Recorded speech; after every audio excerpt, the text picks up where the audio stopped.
estamos saliendo por YCQ y grabando en línea como acostumbramos con todas las vías. Hoy tenemos una agenda que estoy colocando en el chat, probando a ver si ahí se ve mejor, haciendo lo que habíamos dicho la semana pasada, de ir a tratar de aterrizar los detalles de codificación, sobre todo, de cómo convertir todos esos modelos lógicos que hemos estado describiendo, que hablan de formas de lógica y que hablan de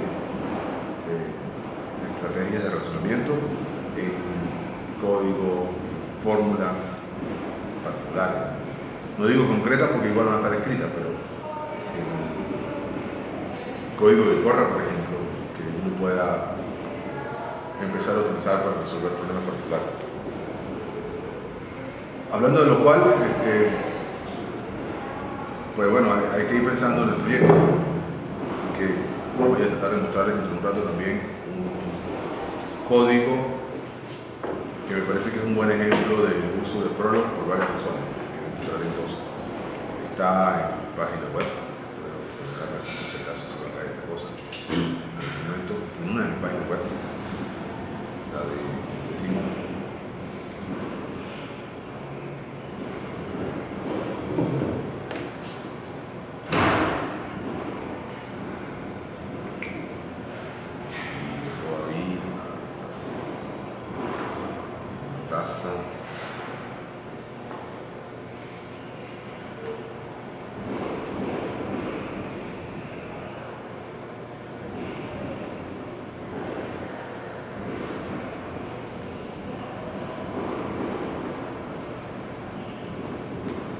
Código Prolog, de verdad, una aplicación pequeña pero real de gestión de datos.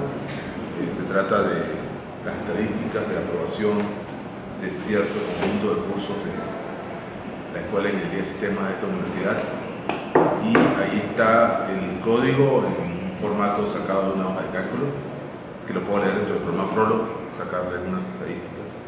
Hay errores en el código, o sea, no estoy diciendo que está perfecto, pero eso lo hace todavía más útil para efectos institucionales, para cómo funciona. Y además, este cuento de poder, por ejemplo, sacar los datos de una hoja de cálculo, procesarlo en el Prolog y devolverlo, puede ser útil para que el Prolog sea útil en la vida real. Bueno, eso es lo que vamos a hacer. Vamos a comenzar a ver los detalles sintácticos. Quizás antes del receso podamos revisar un poco ese código y luego continuamos con la lectura del capítulo 4 que empezamos la semana pasada y eventualmente el 5 si alcanzamos a llegar hasta allá. Estas láminas del A1 son bastantes, así que vamos a tomarlas con calma. Ya habíamos leído, entiendo, algo de esto. Hemos hablado de qué son las fórmulas atómicas con estos ejemplos. ¿Sí, verdad? Estoy confirmando. Quiero recordar que les había hablado de que esta es la forma de un átomo o de una expresión atómica en lógica simbólica, también en lógica de predicado y en particular en lógica de primer orden. Las tres cosas se refieren a lo mismo en este caso y se caracteriza porque hay una identificación de un predicado, que está señalando la flecha, seguida de una lista de cosas que están en esa relación. Entonces la semántica, aprovechando de una vez hacer el enlace de semántica de la sintaxis, es que esto que está acá es una afirmación acerca de una relación. El conductor detiene el tren. En este caso es una relación muy interesante porque es una relación dada por una acción. Veremos que esa no es la única manera y en muchos casos no es la más conveniente para mostrar eso. Voy a pasar por encima por las que ya leí, para tratar de llegar a las que no leí. ¿Okay? Alguna vez uno quisiera una más general como esta, donde la acción es también un individuo identificado con un nombre, en este caso nombre general. Ocurre que el conductor detiene el tren y tiene esta manera de plantearlo la ventaja de que entonces podemos hablar en términos generales sobre lo que significa y lo que implica ocurrir, cosa que vamos a hacer más adelante en el libro para crear una teoría del cambio, una teoría de cómo se describe, cómo se modela el cambio en el mundo utilizando escrita en lógica, fórmulas lógicas. Y hay varias de esas escritas, además, no vamos a comentar ninguna. Vamos a revisar 3 maneras de hacerlo.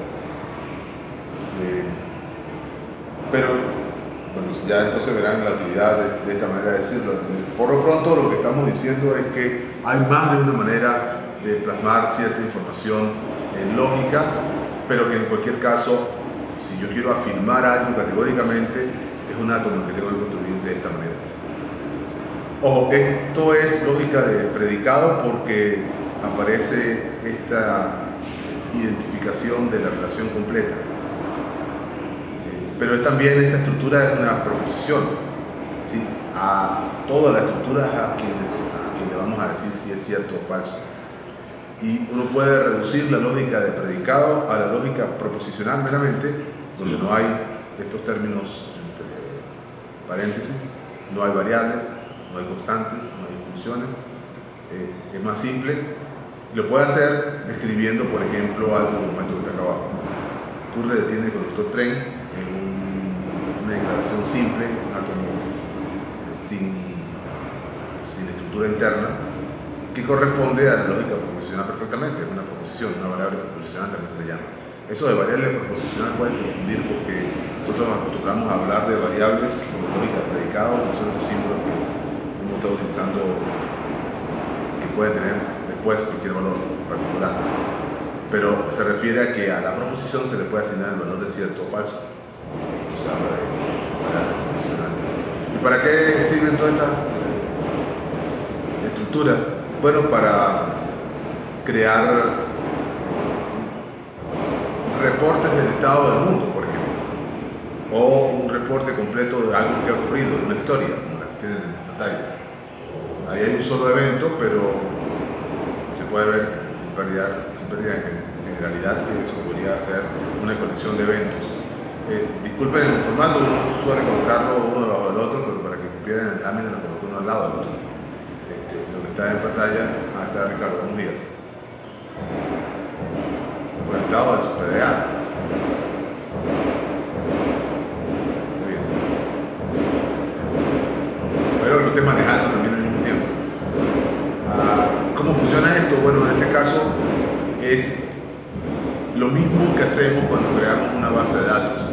Uno piensa en un conjunto de tablas, en este caso cada predicado corresponde a una. Muy bien. Y muy bien, Ricardo, ya te vi que está en el iPad, no puedes estar manejando porque tienes el iPad en la mano. Muy bien.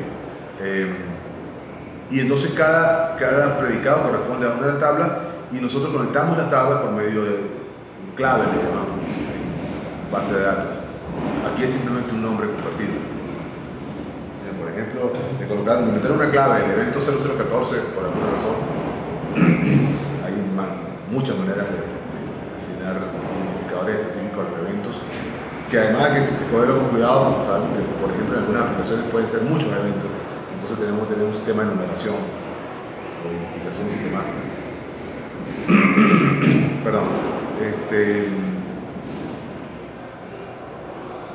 Noten que acá, a pesar de que hay una descripción casi fiel de los participantes en el evento, es decir, de qué tipo de evento se trata, quién fue el causante del evento y sobre qué lo causa, y información complementaria sobre ellos dos, esta historia no tiene tiempo.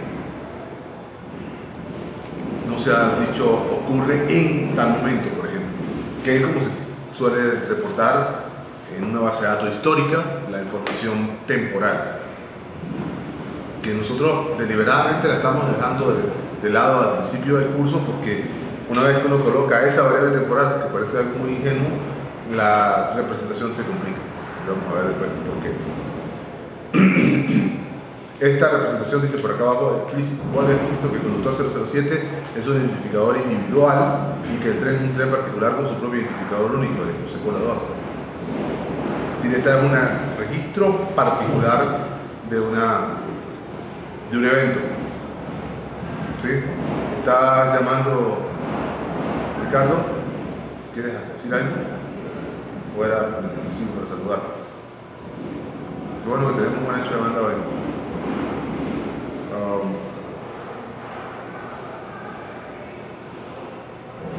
pero que uno puede tener, hasta aquí llega la base de datos.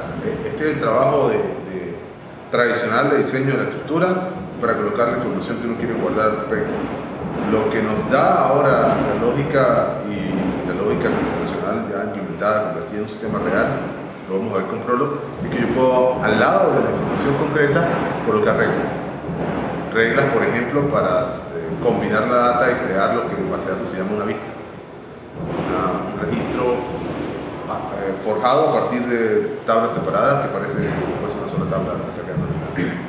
Y todo queda guardado en el mismo sitio, en el mismo formato, no solamente en el sitio físico, sino conceptual. Aquí esto lo hemos leído, creo. Voy a seguir acá, por si acaso.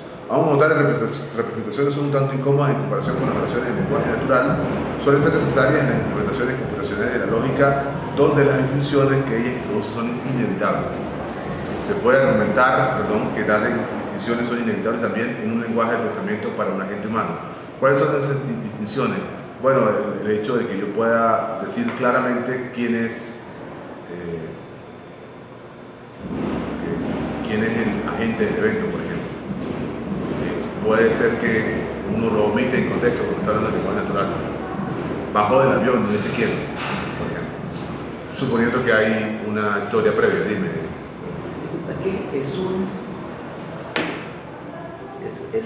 007, conductor de tren, cierra paréntesis.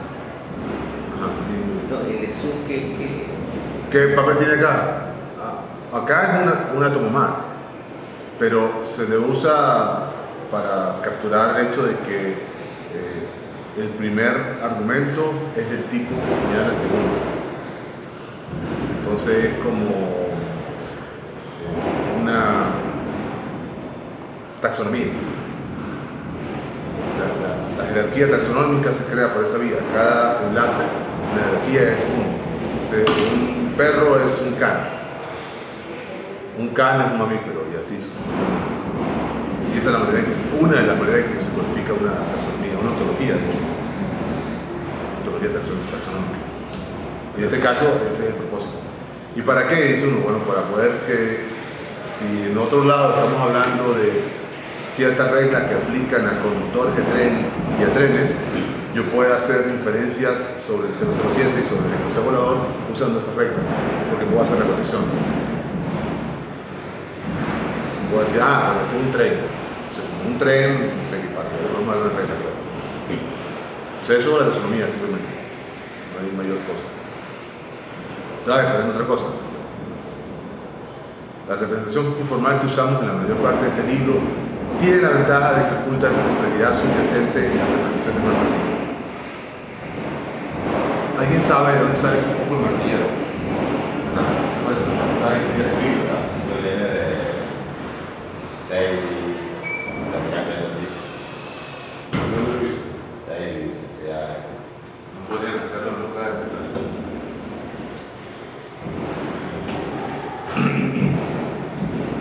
Lo voy a decir así, está interrumpiendo las clases a distancia. Pues sí. Sí, ¿verdad? Sin embargo, el lector debe tener presente que para representar el significado de aparentemente simples oraciones en lenguaje natural, tendrían que ser traducidas esas oraciones a una representación más precisa como la ilustrada acá. Aquí está justamente el compromiso que tiene que ver con esa sensación de vértigo que uno tiene. Uno puede haber visto los conceptos claro, cree que lo entiende, pero todavía sospecha que no va a saber cómo convertirlo en una cosa concreta. Yo creo que es la misma situación y es una dificultad lingüística en todo caso. Los símbolos de predicado o predicados, como también se les llama simplemente, tienen 0, 1 o más argumentos. Las fórmulas atómicas cuyos predicados tienen 0 argumentos son llamadas por algunas fórmulas proposicionales, proposiciones simplemente. Estas incluyen los dos átomos especiales verdadero y falso, las dos proposiciones. ¿Qué significa una es verdadera y la otra es falsa? Ese es otro dolor de cabeza. ¿Qué significa que yo diga verdadero? Por decir verdadero es verdadero, tiene que ser, porque si no me caso en un desastre. El caso especial de la lógica simbólica en el cual todos los átomos son fórmulas proposicionales es conocido como lógica proposicional. El caso más general, en el que los predicados tienen cualquier número de argumentos, se denomina lógica de predicados. Y la lógica de primer orden es un subconjunto de la lógica de predicados, en el que los argumentos son todos, mejor dicho, para ponerlo más claro, en el que los argumentos, ninguno es una relación. O sea, uno puede escribir, por ejemplo, ama Romeo Julieta, o sea, el ejemplo de siempre.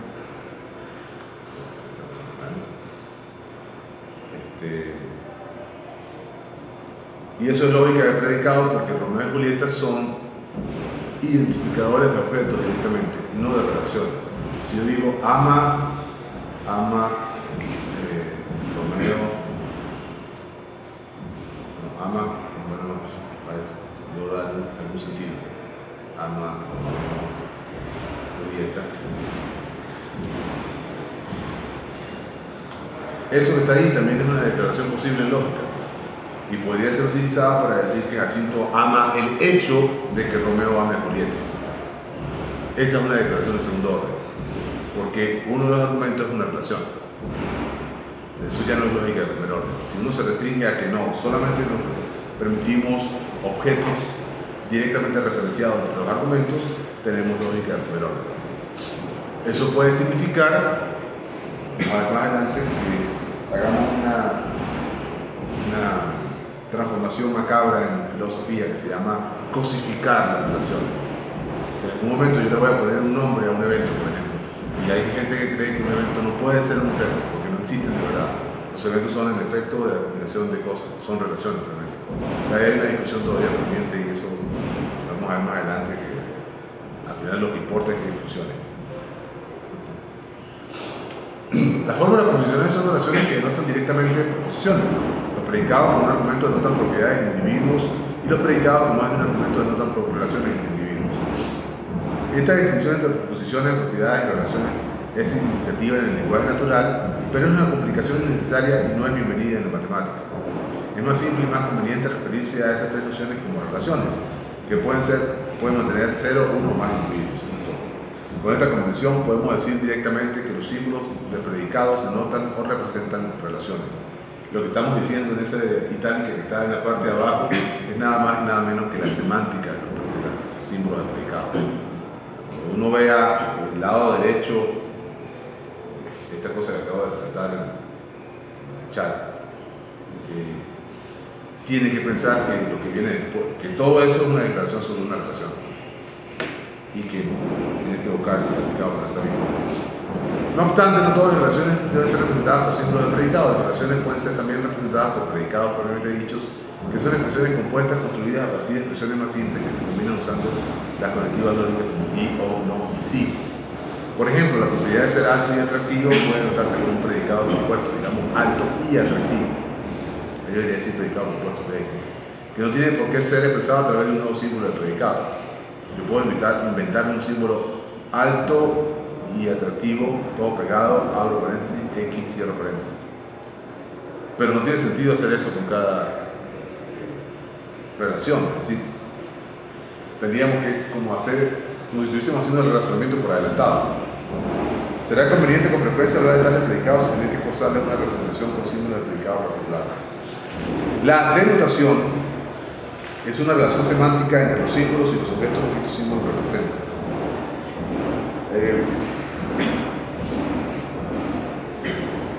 Esto es importante porque el concepto de denotación o del verbo denotar, que significa eso, asociar un símbolo con un significado, suponiendo que el significado es un objeto o una relación entre objetos, es el corazón de la semántica lógica, es decir, conseguir esa relación semántica es definir la semántica del lenguaje, nada más y nada menos. Entonces, si uno está planteándose su lógica, es decir, inventándose sus predicados particulares para modelar un problema o un sistema particular, denotar el sistema es asociar esos símbolos con lo que está allá afuera, diciendo la relación ser empleado de. Entonces tú muestras la nómina, o sea, ahí está la relación. La relación estar dentro de, y entonces tú muestras la ubicación física de los objetos dentro de otra cosa. Y esa es la anotación. ¿Qué hacemos en matemática para capturar estas cosas? Bueno, que utilizamos símbolos para hablar de esas abstracciones y símbolos además para hacer el puente entre las dos cosas, pero siguen siendo símbolos. O sea, ahí hay una dificultad inherente para entender el punto de que la semántica. Se volvió muy popular por allá en los 80, 90, hablar de semántica denotacional para los lenguajes de programación. Y el desafío fue conseguir que el código del lenguaje de programación tuviera una correspondencia con una estructura matemática que representaba el sistema real. Y han salido cantidad de cosas de ahí, muy efectivas. Por ejemplo, lo vamos a ver en teoría de cambio más adelante, los cálculos para razonar sobre el tiempo tienen una correspondencia directa con una teoría lógica. Y uno escribe fórmulas que puede decir, mira, este es el significado de esto.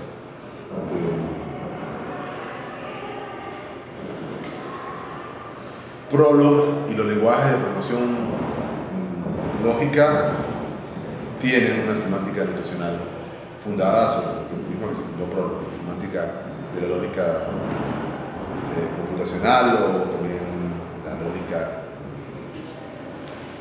definida, se le llama en algunos casos. Vamos a ver más de eso más adelante.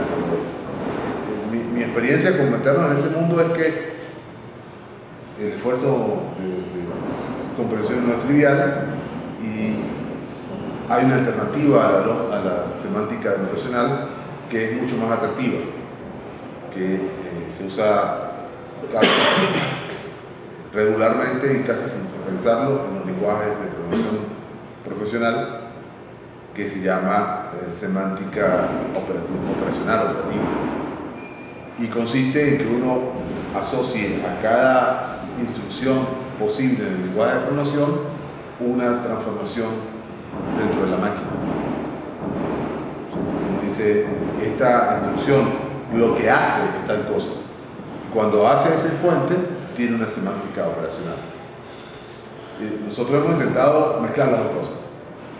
Y ese artículo que les pedí que leyeran de OpenLog tiene una declaración que es como el tercer camino en las semánticas computacionales. Denotacional, operacional, y algunos hablan de semántica axiomática, que uno define una serie de fórmulas que describen el comportamiento de una máquina y asocia los comandos a esas fórmulas. Y yo lo hice con OpenLog y con Antilog, y está en mi tesis y está en esa presentación que les mencioné. Se la voy a mostrar en algún momento más adelante. Pero no, son todos ejercicios abstractos, ¿no? Recuerden que lo que se supone que está pasando es que tenemos un mundo allá afuera, pero para poder hablar de él dentro de la formulación matemática tenemos que capturarlo en símbolos. Unos símbolos diferentes a los que uso después para codificar. Pero en programación lógica queremos que los símbolos para codificar sean los mismos símbolos. Entonces se nos enreda todo el mundo, si uno no tiene cuidado. Por eso vamos a ir con calma. Este es el primer contacto con la sintaxis, pero fíjense que estamos tratando de crear la conexión, la necesidad de ver otra vez la semántica, para regresar allá otra vez con los conceptos, con la comprensión gruesa. ¿Qué se puede uno pedir aprender de esto? A mí me parece que es crítico que ustedes sepan conceptualizar un sistema y convertirlo en el mejor modelo posible. Y no todo. Hay maneras diferentes, como les he estado diciendo, de codificar una relación. Pero hay mejores maneras que otras en cierto contexto.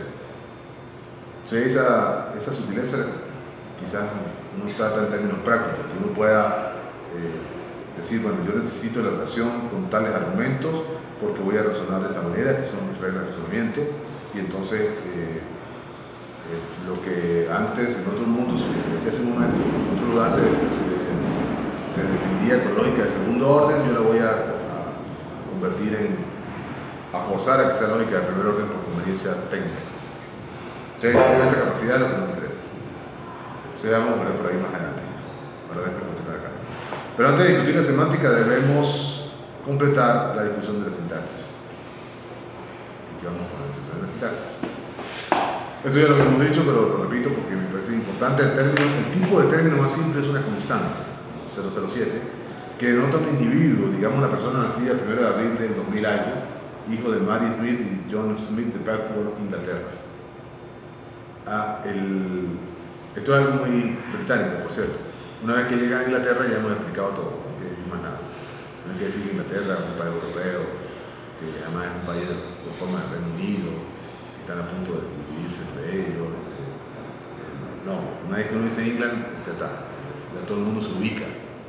Entonces, la clave acá, y esta es una de las cosas curiosas que siempre se supone que se puede hacer, es que esa constante yo pueda decir exactamente a qué cosa se refiere. ¿Okay? Individuo, histórico, geográfico, universal, se está refiriendo a la constante en cuestión. Y a veces no es fácil. ¿Cuándo no es fácil? Cuando el individuo está cambiando. Cuando ese objeto no es un objeto fijo, sino que es un objeto que muta. Ahí es muy difícil, porque ¿qué haces? ¿Tiene un solo nombre o tiene varios nombres para cada etapa? ¿Cuáles etapas, además? Volveremos sobre eso más adelante, no vayan a creer que el problema está resuelto. Pero también es un término, voy a decir, no un término, sino un término, una variable que representa una clase completa de individuos. Es común en lógica simbólica usar letras como la X y la Y para designar variables, como en la fórmula algebraica X más Y igual a Y más X, que se cumple para todos los números X y Y. En este libro usamos la convención tomada en préstamo del lenguaje de convención Prolog de que las variables comienzan con una letra de mayúscula, como esa X y esa Y, y que las constantes y los símbolos de predicado comienzan con minúscula. Es una convención conveniente, no tiene que estar declarando ni nada de eso, pero no tiene por qué serlo, parece diferente, no hay obligación al respecto. Términos más complejos se pueden construir a partir de los más simples, como madre de X escrito así, madre X, o 2 más 3 escrito como más 2, 3, 2,3. En estos casos, madre y más son símbolos de funciones. Sin embargo, las funciones son un caso especial de relaciones, así que los símbolos de funciones son estrictamente hablando innecesarios. En lugar de escribir, por ejemplo, madre Caín igual a Eva, o más 2,3 igual 5, podemos escribir como relación, la madre de Caín es Eva, y más 2, 3 igual 5. Esta expresión de 3 elementos. Ambas cosas son posibles si uno quisiera utilizarlas. Es decir, las funciones son un tipo de relación muy particular. ¿Por qué se les deja, por qué se les propone usarlas de esta manera? Bueno, porque las funciones reducen a un objeto particular. Entonces seguimos hablando, por ejemplo, de lógica de primer orden, aunque tenga funciones. Representar funciones como relaciones tiene la ventaja de que los símbolos de funciones pueden permanecer reservados para construir nombres de individuos. Los símbolos de funciones usados de esta manera son algunas veces conocidos como funciones Scholar, en honor al lógico Thoralf Scholar. ¿Qué es una función Scholar? Es un nuevo nombre. Yo le asigno un nombre nuevo a ese objeto y si, como vamos a ver más adelante, ese nombre está sujeto a la elección de variables que tenga el resto de la fórmula, puede ocurrir. Si yo coloco, aquí va la madre de X, y X es la variable de X que está utilizando el resto de la fórmula. Yo puedo colocar un f de X, o alguna vez se llama sk de X para decir que una función es cuál. Entonces lo que hace, y esta es la idea clave es esta: si necesitas identificar a un individuo que no conoces, bautízalo. O sea, las funciones Scholar son bautizos oportunos. Cada vez que yo necesito lo voy colocando y así me deshago de la necesidad de decir que existe tal cosa. Le puse un nombre. No le gustó el nombre, lo cambio después, pero tiene un nombre. Nadie dice que los sujetos no pueden tener más de un nombre, por ejemplo. Simple, el concepto es ese, simplemente. Eso ocurrió a principios del siglo pasado. La invención de Scholar, de esa idea, cómo bautizar objetos que uno va encontrando para describirlo, pero además ocurre cada cierto tiempo en conferencias de computación lógica. Alguien sale con la misma idea. No, pero lo que estoy haciendo es que yo le puse un nombre. Esa es una de estas ideas que tiene que ser buena porque cada vez se vuelve a inventar. Así que van a ver ustedes cómo se usa. Usados para nombrar los símbolos de funciones hacen posible el nombramiento de infinidad de individuos con un vocabulario finito. Es decir, una vez que uno introduce una función en la descripción lógica, ese lenguaje se vuelve capaz de capturar el infinito. Y este es el mejor ejemplo. Por ejemplo, en lógica matemática es común nombrar los números naturales 0, 1, 2 como términos 0, S sub 0, S sub 0 y así sucesivamente. Donde el símbolo de función S es llamado a la función sucesor. Entonces, yo no sé si ustedes les dije en algún momento que les hablé de este predicado.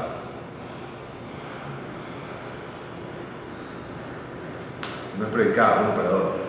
En Prolog yo puedo escribir x y 2 más 3 para calcular la suma de 2 más 3 y guardarla en x, lo que se llama. Es decir, este es un operador de asignación, pero es un truco, porque en lógica no debería haber asignación de esa manera, debería haber una igualdad. Yo hago que un lado sea igual al otro. Lo que pasa es que lo que va a salir de acá es que el 5 va a ser igual a 2 más 3, y eso ya no es igualdad estricta, sintáctica, sino es una igualdad semántica, es que después de un cálculo una cosa es igual a la otra. Y Prolog no tiene igualdad semántica incorporada, no se incorpora. Ahora, esto nos crea un problema lógico a nosotros, porque aquello que hablábamos de que yo puedo invocar un predicado de distintas maneras, le doy dos argumentos y me consigue cualquiera de los otros, por ejemplo, o le doy uno solo y me busca los demás. No se puede hacer si tengo un predicado como este, porque este solamente funciona en una dirección, no regresa. No es que yo le doy el 5 y me da el 2 más 3, que además no sabía por qué a veces 2 más 3, me puede dar cualquier otro, 1 más 4, 0 más 5, cualquier otra manera de componer, porque no 1.5 y 3.5. Y si hablo de este camino voy a tener cualquier cosa después. Entonces, lo que hacemos para restaurar la capacidad de razonar lógicamente con la matemática, con la aritmética, es utilizar la función sucesor. Esta expresión, por ejemplo, es 2 más 3 igual a 5. Pero si yo codifico una representación con algo como esto, no digo esto, con algo como esto, yo voy a poder darle 5 y me vuelve 2 más 3. Ahora sí puedo razonar en cualquier dirección, para que vean. Por supuesto, los sistemas modernos de hacer álgebra tienen resuelto este problema de varias maneras. Por ejemplo, tienen unas reglas para reescribir una expresión a un equivalente. O sea, casi todo se llama sistema de reescritura de reglas. Cuando ven, el sistema está pendiente, hay una cosa ahí chequeando las expresiones como estas, las igualdades, y cada vez que puede reduce la igualdad un poco más. Por ejemplo, aquí ejecutaría el operador más y dejaría 5 igual a 5. Esas son las reglas de reescritura. No todas son tan simples, por supuesto, pero por ahí va la cosa. Esta última no es muy fácil de leer, pero es mucho más apropiada para los estudios teóricos y también los prácticos, que el uso de sistemas numéricos alternativos como el decimal, el binario o los números romanos. Los términos que no contienen variables algunas son llamados términos básicos. La frase en inglés es ground terms. Yo la estoy traduciendo términos básicos desde hace varios años. Literalmente es términos a tierra, pero entonces, no, podría ser términos aterrados. Entonces me sale lo que están asustados. Entonces le digo términos básicos. Y una teoría sin variables es una teoría básica, aterrada. ¿Sí? Todo está por la tierra, no hay ninguna variable dejando colar otros significados. Esos términos básicos y las teorías básicas juegan un papel especial en la semántica, pues constituyen el reservorio del cual se obtienen los nombres de los individuos. Ahora vamos a hablar de la que ya hemos estado hablando, pero ahora con formalidad sintáctica. Las condicionales. Estrictamente hablando, una condicional es una oración con esta forma: A flecha B, en donde A y B son oraciones también. Ojo, dije oraciones. No he dicho átomos todavía. Si digo átomos, es un tipo particular de condicional con el que nosotros vamos a trabajar, pero eso no significa que nosotros no lo somos. Sin embargo, podemos usar el término condicional con un poco más de flexibilidad para referirnos a oraciones que pueden contener variables. Más aún, en general limitaremos la atención a condicionales que puedan describirse en cualquiera de estas dos formas equivalentes. Esta es una. Dice que hay una sucesión separada este símbolo que significa I, este es el I lógico, el techito, techo, y luego continúa esa conjunción, una enorme conjunción, pero de este lado están unas letras precedidas por este carrito, este ángulo, que es la negación, y luego la flecha y luego la E. Es decir, este significado en español: si C1, I, CN, I no de 1, I no de M, entonces E. Esa es la fórmula, la estructura base de la condicional que vamos a utilizar, que se puede leer en la otra dirección también, ¿no? Aquí está con la flecha para el otro lado, que son las dos que nosotros hemos estado viendo. Hemos visto además que si la escribo así, yo estoy como sugiriendo que se use para razonar hacia adelante, que si la escribo así, yo estoy como sugiriendo que se debe razonar hacia atrás. Ojo, esto suena un poco informal en medio de la formalidad, y ciertamente lo es. Lo que ocurre es que si son estrictamente lógicas, yo podría utilizarlas en cualquier dirección. Ese es el detalle. Y ese es un dolor de cabeza pendiente. Gloria no lo resuelve. Nosotros en el sistema que tenemos dentro de Galatea para razonar, para que los agentes razonen, escogemos. Lo escribes de una manera, lo escribes de la otra. Y el sistema lo va a usar como tú sugeriste que lo escribiera. Lo cual puede conducir a tener un código más grande de lo que podría ser. Si yo puedo la misma regla, voy a entrar de la misma. Bueno, en donde la conclusión es una fórmula atómica, las condiciones de su I son fórmulas atómicas y las condiciones no de J son las negaciones de fórmulas atómicas. A tales condicionales también se les conoce como cláusulas, y cuando se las reúne en conjunto de tales condicionales se les llama a esos conjuntos programas lógicos. Entonces, esa es la definición formal de un programa lógico, que acaban de ver. Un conjunto de cláusulas como se les definió en la lámina anterior. Como se suele hacer con las definiciones matemáticas, la cantidad de condiciones positivas, n, y la cantidad de condiciones negativas, m, pueden ser una o la otra, o ambas ser 0. Si m es 0, entonces la condicional es una cláusula definida. Y esto es muy importante. Si m es 0, ¿qué significa que m sea 0? Que no hay negación, no hay ninguna condición negativa. Es decir, que solamente tenemos condiciones positivas, implica la conjunción. Esa estructura, que es más sencilla que la que tenemos en pantalla, es una cláusula definida. Y hay toda una lógica de cláusulas definidas. De hecho, Prolog se funda inicialmente sobre las cláusulas definidas. Y solo con las cláusulas definidas tenemos suficiente poder expresivo para computar cualquier cosa que sea computable, es decir, un lenguaje de programación completo. La negación llega después, y la negación llega después con dolores de cabeza semánticos. Es decir, empieza a causar unas perturbaciones en ese modelo matemático del universo, que se resuelven con muy buenos resultados después. La lógica por omisión, default logic, se aprovecha de esas perturbaciones para meter allí la posibilidad de que la lógica computacional dé cuenta de cambios de opinión. Es eso que les mencionaba en un momento, de que yo tengo una regla para resolver mi problema de volver a casa a mediodía. Si tienes que ir a casa, busca tu carro en estacionamiento y baja, siempre que no se hayan robado el carro, ¿verdad? Yo supongo que el carro está ahí. ¿Sí? Esa cláusula es un poco más compleja. Uso mi carro si sigue estacionado donde lo dejé. Si no lo han robado, puedo poner un término negativo. Las cláusulas definidas son importantes por dos razones. Primero, son la forma adecuada de representar cualquier predicado computable, cláusula definida. Segundo, como veremos en el capítulo 2, nosotros no vamos a llegar tan lejos, creo, tiene una semántica muy simple en términos de modelos mínimos. Pero sí vamos a hablar de modelos mínimos.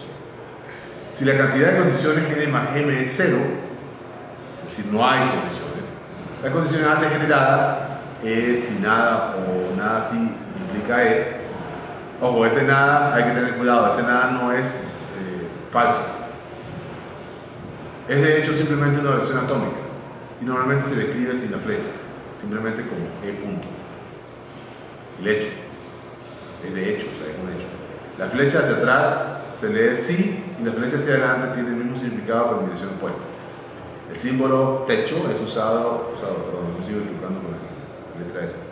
Tuve chance de corregirla, hay varios errores, yo sé que lo están viendo, discúlpenme por eso. En lugar de la colectiva Y o I. Las expresiones conectadas por I o Y o techo se denominan conjunciones. Los símbolos de predicado y los símbolos constantes que aparecen en cláusulas diferentes son una especie de pegamento que atrae, debería decir aquí, esas cláusulas entre sí. Las variables son también un tipo de pegamento interno en las cláusulas. Lo que esa le atrae, lo vamos a ver, lo de las constantes que atraen lo vamos a ver más adelante. Pero acá usemos la variable, por ejemplo la variable x en la cláusula sorprendente x, si puede volar x, tiene el efecto de expresar que todo lo que puede volar es sorprendente. Esto es interesante. Uno lee la frase todo lo que puede volar es sorprendente y si no nos han dicho eso antes, poco probable que uno crea que hay una condición escondida. Todo lo que puede volar es sorprendente. ¿Qué significa? Si puede volar es sorprendente. Sí. O sea, ya hay una condición por dentro.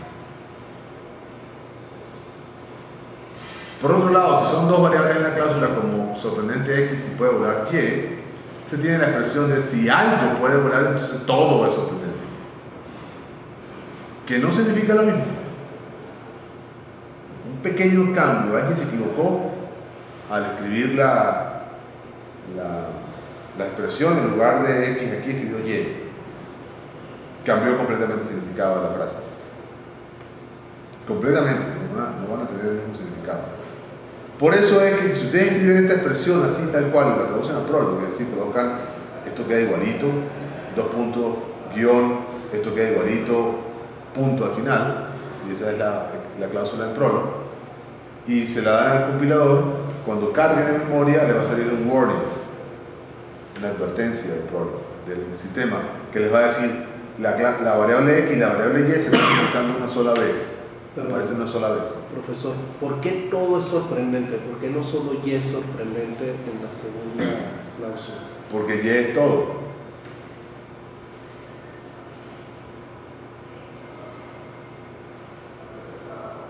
Esta expresión es para todo x, para todo y, si puede volar y, entonces sorprendente x. Entonces cualquier y. Cualquier y, pero no cualquier x. También cualquier x. Sí. O sea, vamos a verlo en un segundo.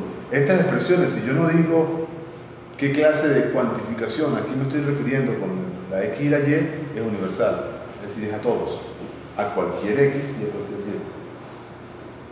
Este se refiere a cualquier x, por cierto, pero ahí no hay problema, porque es la misma, ¿no? Sí, ahí sí. Condicionando. Pero acá es cualquier cosa que ponga. O sea, todo, si algo puede volar, si consigo un algo que puede volar, cualquier cosa va a ser sorprendente.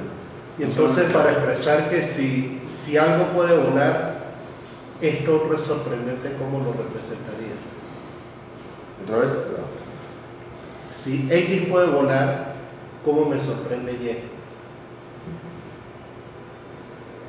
Esto Son lo, dos cosas separadas. lo tienes aquí planteado. Esa es esto. Solo que cambiaste el orden de las variables.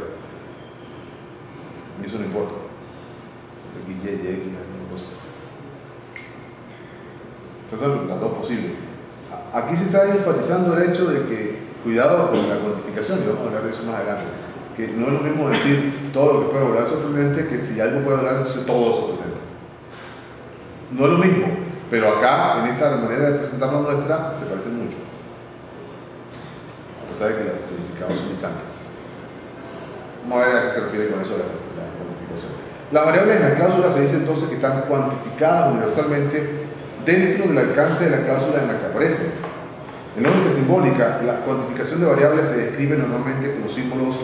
Aquí está esta cosa que tiene mucha lectura, pero se lee para todo, significa para todo.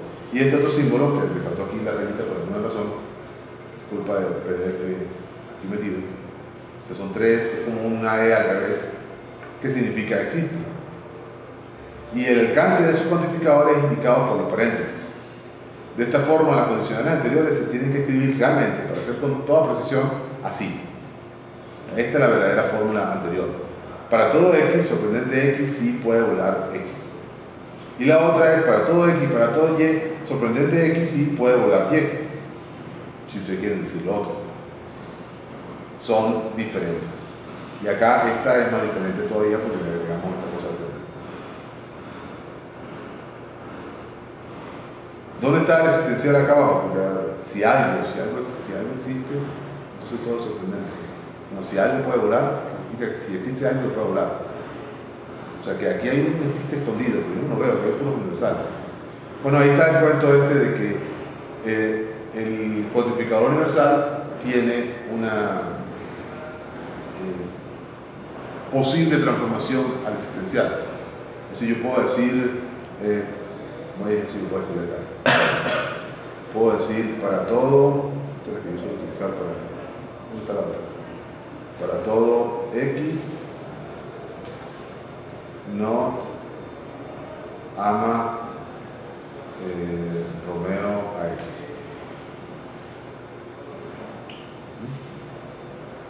¿Más grande? ¿Qué más le pongo para todo X no ama Romeo a X. ¿Qué significa?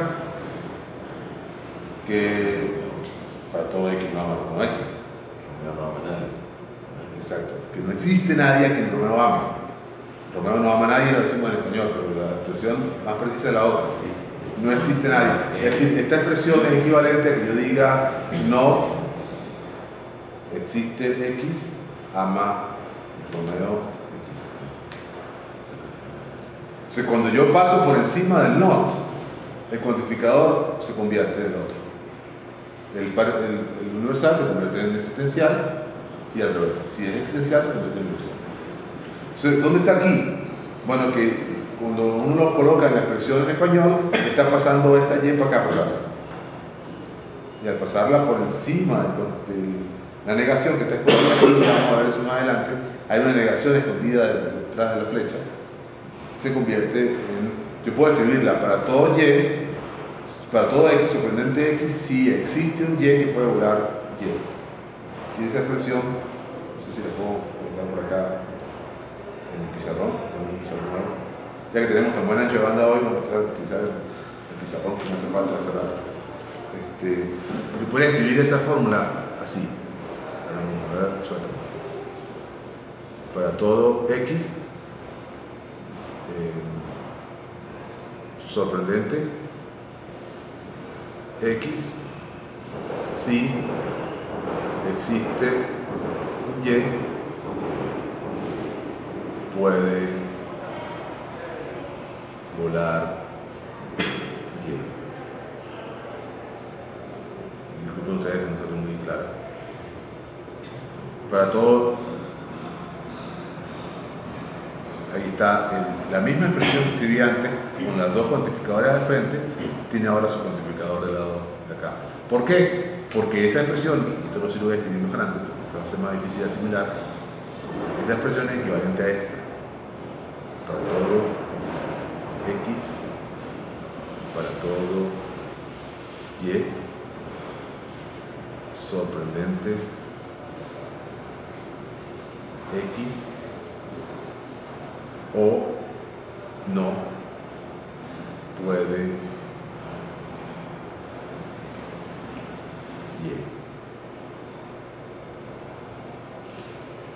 Y ahí hay una lección muy importante sobre la equivalencia entre la flecha,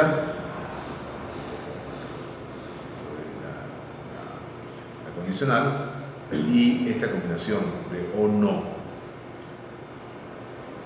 La flechita, nosotros hemos estado utilizando indiscriminadamente por acá para decir, por ejemplo, sí, esta cosa que tiene un PQ es equivalente a poner P o no Q.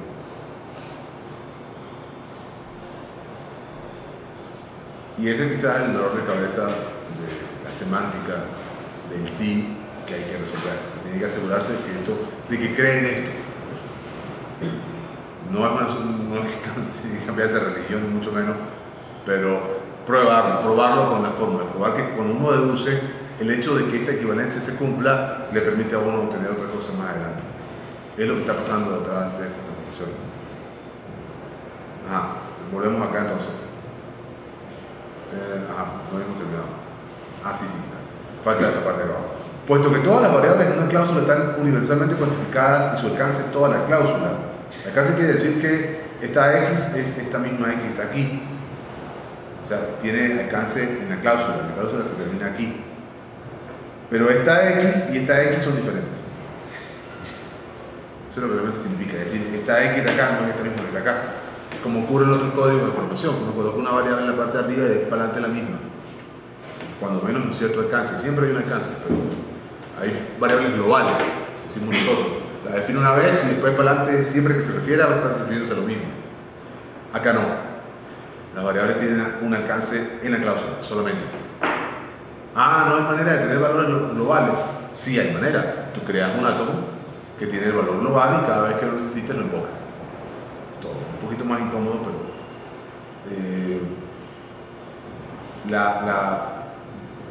hay una historia interesante que hay que conversar en un momento que tiene que ver con programación utilizando variables globales y la dificultad de mantener un código que ya tiene cierto tamaño de variables globales. Entonces como todas están universalmente cuantificadas al frente de la cláusula, se le omite esa cosa sin problemas de ambigüedad, si no vamos a tener problemas más adelante. En Prolog, todas las cláusulas están universalmente cuantificadas al frente de la cláusula, lo cual significa que nunca se escribe un cuantificador. ¿De acuerdo? Puesto además que las condicionales pueden no tener condiciones, tendría que ser ahí, no condicionales. Las variaciones atómicas pueden contener también variables universalmente cuantificadas. Considera este ejemplo simpático. Le gusta a Bob X. Semántica. A Bob le gusta a todo el mundo. Esa es la semántica. Las variaciones atómicas que no contienen tales variables se llaman también hechos. Es lo que decía antes, los átomos se les llama hecho. Este no es un hecho porque tiene una variable. Y fíjense que no hay que tener condiciones para tener variables. En la versión más simple de la lógica simbólica, las variables como X y Y se pueden referir a cualquier tipo de individuo. Si, por ejemplo, la cláusula sorprendente X si puede volar Y, implica que si una piedra puede volar, entonces esa piedra es sorprendente. Esa piedra y cualquier cosa, por cierto. Cualquier otra cosa. De forma similar, la ecuación matemática X más Y igual a Y más X, si fuese escrita en notación lógica, implicaría que podría usted sumar dos piedras en cualquier orden y el resultado sería el mismo. Aunque cualquier suma es igual al otro lado, no importa qué signifique la suma. Para superar ese uso poco natural de variables y descripciones, se han desarrollado lógicas con tipo, o tipeadas también se dice.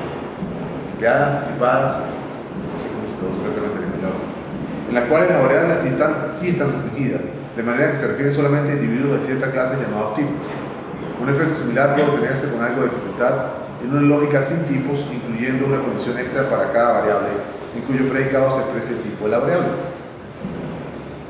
Por ejemplo, para establecer que todo animal que puede volar es sorprendente, tendríamos que escribir, como muestro, una lógica sin tipos.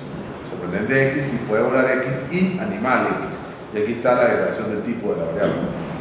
Para concluir que toda persona que puede volar es sorprendente, necesitaríamos una cláusula adicional que exprese que las personas son animales. Y aquí está la taxonomía. Es animal si es una persona. Y aquí el sí lo coloca en la flecha. Pero yo podría tenerlo representado de la otra manera. O como los seguidores de la computación por objetos, en computación preferiría que dijéramos: la clase de todas las personas hereda la propiedad de volar de la más abstracta clase de todos los animales. Y la más abstracta es animal, la persona es un caso particular. En la versión informal de la lógica computacional que usamos en este libro, no solo omitimos los cuantificadores universales, sino que también usamos palabras como cualquiera o todos en lugar de variables sin tipo. Las con tipo suelen también ser reemplazadas por nombres comunes como un animal, una institución o un ave. La virtud de este uso informal es que es neutral respecto a si se formaliza en alguna versión de lógica con tipo o se usa en su lugar una lógica sin tipos con predicados para representar los tipos correspondientes. Por ejemplo, en lugar de escribir sorprendente X, si puede volar X y animal X, o sea, esta expresión críptica porque tiene estos símbolos que no son de lenguaje natural, pero que uno puede entender después de un rato, escribimos: si un animal puede volar, entonces ese animal es sorprendente, o cualquier animal que pueda volar es sorprendente. Estas dos maneras de escribirlo en español corresponden a esa cláusula lógica. Más aún, la versión informal es compatible con otras representaciones formales tales como sorprendente X y puede volar X y es un X animal, que es una manera alternativa de representar la taxonomía, y tener una forma más general de la taxonomía como esta. Es un X animal si es un X persona. Escrita la misma relación taxonómica, pero ahora con el predicado es un atravesado. Definiciones recursivas. Las condicionales se usan frecuentemente para definir predicados. Por ejemplo, así tenemos la definición del predicado número natural, que ya se la había mostrado antes. Por ahí. Yo les mostré el código, un código que calculaba el número natural. Aquí se fue una de esas láminas que se me cayó en el punto. La tengo por ahí, no se lo voy a mostrar. Se dice que es una definición recursiva porque el predicado número natural que se define en la conclusión de la segunda oración aparece entre sus condiciones, que está aquí y está aquí. La habilidad de expresar las definiciones recursivas le da a las condicionales el poder completo de un lenguaje de programación de propósito general. Considera esta definición recursiva de la suma. ¿Se acuerdan de agrega? De agregar listas. Bueno, esta es la definición de sumar. Es la misma definición, con a cierta distancia, por supuesto. Hay estructuralmente es casi idéntico. Sumar la lista vacía a otra lista, me da esa otra lista, una lista con una cabeza particular, sumada a una otra lista, me daba una nueva lista, con esa estructura sí pasaba algo con los restos de X. De la primera y de la última, por supuesto. Más o menos. Por simplicidad, omito las condiciones calificadoras X y Z como números naturales. Esto funciona, es una suma de números naturales, pero lo que estoy diciendo también funciona con listas.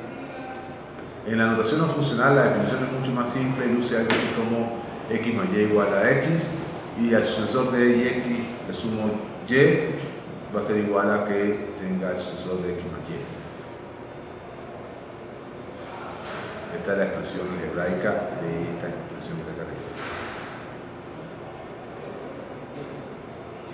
Eso también puede ser escrito de una forma todavía más simple. X más 1 más Y es igual a X más Y más 1. Pero esto puede confundir porque aquí hay dos signos más. En la expresión, el signo más en la expresión más 1 es diferente del signo más, por ejemplo, dentro de esta expresión. Diré otras cosas sobre la relación de funciones y relaciones más tarde en este capítulo. Chévere, ese es el panorama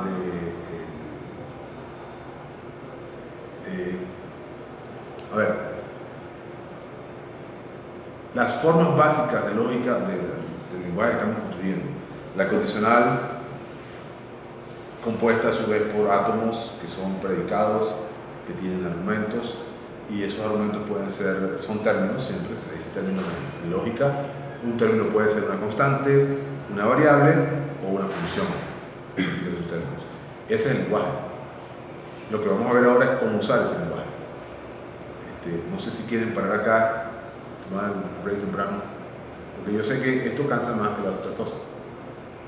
Esas fórmulas y esos detallitos sintácticos son más agotadores. O porque esto me va a tomar además un trecho largo, porque comienza a hablar de cláusulas meta. Entonces vamos a parar acá y un momento después.